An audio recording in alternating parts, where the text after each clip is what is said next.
Semua orang sedang membohongimu. Reinkarnasi, kehidupan setelah kematian, ikatan batin setelah mati, semuanya omong kosong.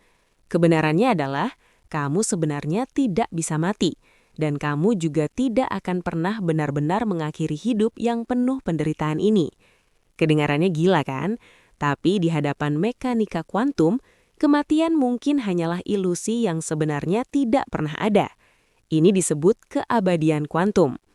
Kalau kamu benar-benar memahami konsep ini, bukan cuma bulu kudukmu yang merinding, kamu bahkan akan mulai meragukan apakah dunia ini nyata atau tidak. Bayangkan kamu memegang sebuah pistol dan menarik pelatuknya. Di dunia ini kamu memang tumbang, tapi di semesta paralel lain yang terbelah, pelurunya kebetulan macet dan kamu selamat tanpa luka sedikit pun. Kesadaranmu akan selalu menetap di semesta tempat kamu masih hidup. Siklus ini akan terus berulang tanpa akhir. Entah itu kecelakaan mobil, penyakit mematikan, atau kejadian tak terduga, selalu akan ada satu semesta di mana kamu masih hidup. Kamu mengira kamu baru hidup 20 sekian tahun, tapi pada dimensi tertentu, bisa jadi kamu sudah hidup ratusan juta tahun. Menyaksikan satu persatu orang yang kamu cintai pergi, sementara hanya kamu yang selamanya terjebak di penjara waktu. Tidak bisa hidup sepenuhnya, tidak bisa mati sepenuhnya. Ini bukan novel fiksi ilmiah. Ini adalah interpretasi banyak dunia yang diajukan oleh Hugh Everett pada tahun 1957. Sebuah gagasan yang saat itu benar-benar membuat dunia fisika terkejut. Aku tahu, sekarang kamu mungkin berpikir, ini cuma imajinasi gila kan? Atas dasar apa aku dibilang tidak bisa mati? Tenang, untuk memahami logikanya, kita harus lebih dulu menyingkap ilusi dunia ini. Kamu pikir sekarang kamu duduk dengan kokoh di kursi. Kamu pikir layar di depanmu adalah benda fisik yang nyata. Tapi di bawah mikroskop para fisikawan, semua yang disebut nyata itu sebenarnya tidak ada. Ambil benda apapun di sekitarmu. Misalnya sebutir debu di tanganmu. Perbesar 1000 kali, apa yang kamu lihat? Bakteri, makhluk mikroskopis dengan struktur rumit. Perbesar lagi, kamu melihat inti sel, cetak biru kehidupan. Perbesar 10 kali lagi, kamu melihat untaian DNA yang saling terbelit. Sampai di sini, semuanya masih terasa normal. Tapi bagaimana kalau kita terus memperbesar sampai batas ekstrim? Kamu akan melihat atom-atom yang bergetar, dan disinilah hal paling aneh terjadi. Bagian dalam atom ternyata kosong. 99,9999%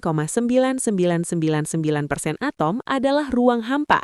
Jika inti atom sebesar kelereng, maka elektron yang mengitarinya seperti seekor lalat yang terbang beberapa kilometer jauhnya. Kalau semuanya kosong, kenapa saat disentuh terasa keras? Kenapa tanganmu tidak bisa menembus meja?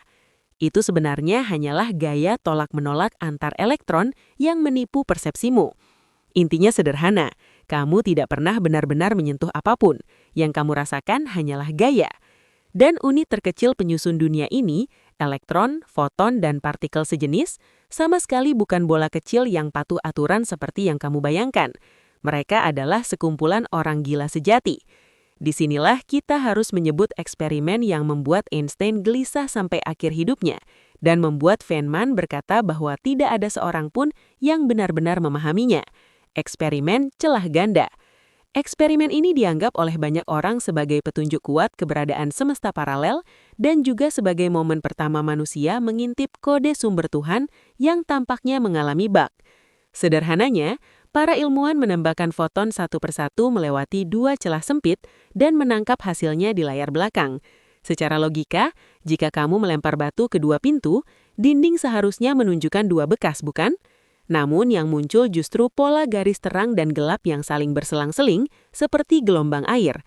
Ini berarti foton bukan sekedar peluru partikel, melainkan juga gelombang. Ia melewati celah kiri dan kanan secara bersamaan, lalu berinterferensi dengan dirinya sendiri. Aneh tapi masih bisa diterima. Cahaya bersifat partikel sekaligus gelombang. Namun film horor sesungguhnya mulai di detik berikutnya.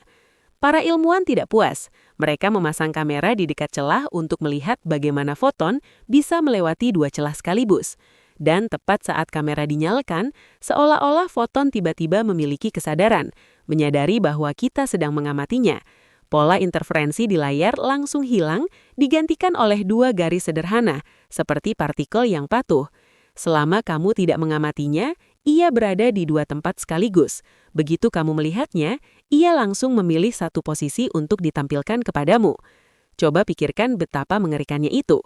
Bayangkan kamu memelihara seekor kucing. Saat kamu keluar rumah, ia menari, membaca buku, salto ke belakang, bahkan sekaligus berada di dapur dan kamar tidur. Tapi begitu kamu buka pintu, ia langsung meringkuk di tempat tidurnya, pura-pura tidur. Tindakan pengamatan kita ternyata menentukan keadaan materi. Ini berarti di dunia mikroskopis, tidak pernah ada realitas yang pasti, yang ada hanyalah tumpukan kemungkinan tak hingga. Alam semesta bukan hanya lebih aneh daripada yang kita bayangkan, tetapi bahkan lebih aneh daripada yang mampu kita bayangkan. Dan kamu yang sedang menatap layar ini, barusan berkedip. Selamat! Pada detik itu juga, alam semesta kembali terbelah.